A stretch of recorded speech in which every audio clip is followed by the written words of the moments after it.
Olá, seja muito bem-vinda! Meu nome é Gláucia, eu sou fotógrafa e me especializei na área de famílias e nascimentos humanizados.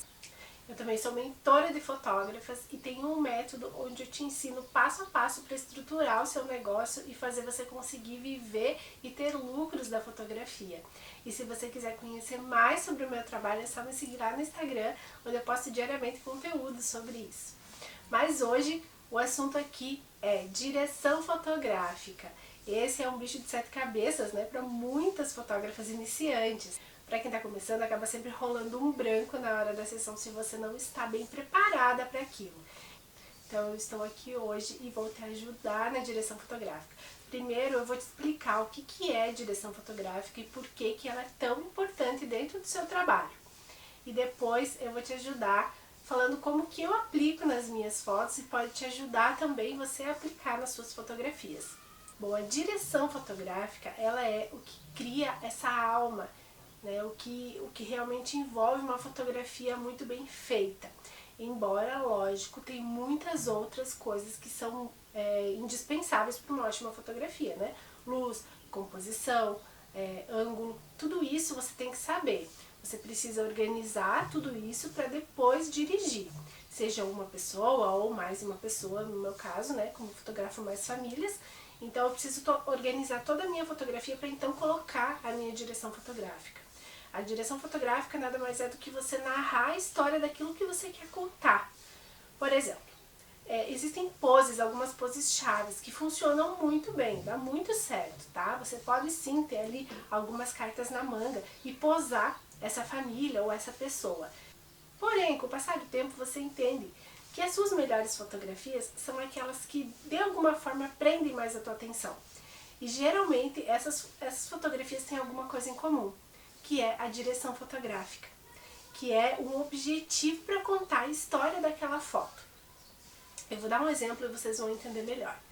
Quando eu estou ouvindo uma música, a minha audição ela fica totalmente atenta àquele som que eu estou ouvindo. Depois que eu começo a escutar, eu começo a viajar na música e atiçar, digamos assim, a minha imaginação. Mas primeiro eu vou ouvir, vou ver se eu gosto da melodia, né? Se a letra tem a ver comigo, enfim, é uma percepção interna, né? Pela audição. Quando eu estou lendo um livro, é a minha visão que está comandando. Eu vou começar a ler aquela história e a minha mente vai começar a viajar naquele livro. E com a fotografia não é diferente, porque você precisa prender a atenção da pessoa que vai ver aquela foto e entender a história que você quer contar. Deu para entender? Então você precisa construir uma narrativa, né, com alguns elementos para que prenda, para que o objetivo maior seja prender a atenção da pessoa que vai ver no seu objetivo, que é a pessoa ou a família que está sendo fotografada. Deu para captar mais ou menos? E eu vou te dar um exemplo agora de como eu faço as minhas fotos, tá? Quando eu estou fotografando família, bom, primeiro eu preciso dizer que eu sou fotógrafa documental e lifestyle, então na fotografia documental não existe direção fotográfica, né? Que o objetivo realmente é registrar aquilo que está sendo vivido naquele momento, tá? Então não confunda fotografia documental com fotografia dirigida, que a fotografia lifestyle também é dirigida, tá? Então, na fotografia lifestyle que eu também faço, que é uma forma de fotografia mais leve, onde a gente perde mais poses e ações para que as fotos fiquem mais espontâneas, elas requerem um pouco de profundidade para entender como vai ser feita aquela foto, certo? Tem uma metodologia que eu aplico nas minhas fotografias, que eu ensino as minhas mentoradas a aplicarem na fotografia delas e dá muito certo, tá? É uma metodologia, é um passo a passo para você guiar e não ter erro, não ter mais branco no ensaio, tá? Consiste, a primeira coisa, em conhecer a família que vai ser fotografada ou a pessoa que vai ser fotografada. Mas conhecer mesmo, intensamente. Perguntar para ela do que ela gosta, que lugares que ela costuma ir, o que ela gosta de comer, se ela gosta de filmes, que estilo de música, né? Que ela costuma fazer no fim de semana.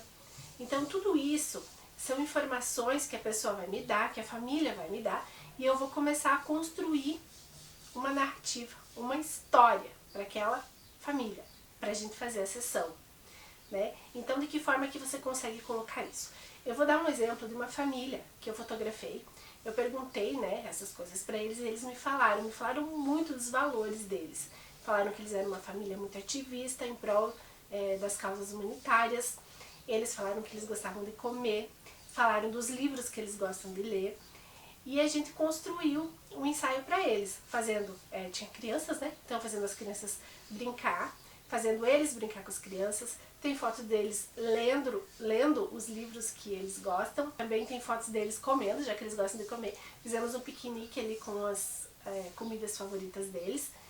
E foi muito rico essa experiência, porque quando eles se viram naquelas fotos, eles me falaram, nossa, é muita gente, tem muita nossa essência.